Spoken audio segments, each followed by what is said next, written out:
Hi everyone, I'm Elena and welcome back to this month's exclusive AI marketing tips and tricks brought to you by Advertising is Simple. Today we're taking a look at Klap AI. It's a tool that can quickly turn longer videos into shorter clips for social media. Klap AI finds the best moments, adds captions, and creates content that's ready to share on platforms like TikTok, Instagram Reels, and YouTube Shorts. So let's get started.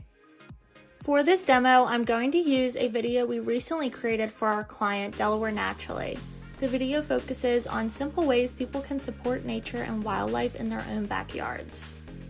To get started, I'll paste in the YouTube URL.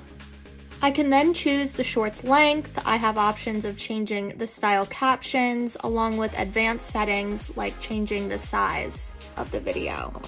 Once the link is added, Klap AI automatically analyzes the video and begins identifying key moments that could work well as short-form content.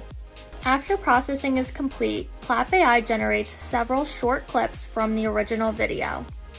As you can see, Klap AI has selected multiple clips and automatically added captions.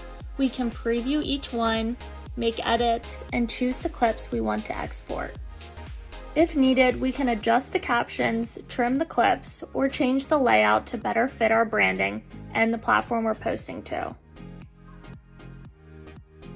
Once you're happy with the clips, simply export them and they're ready to share. And that's a wrap on introducing you to Klap AI. Thanks for watching and stay tuned for next month's exclusive AI marketing tips and tricks.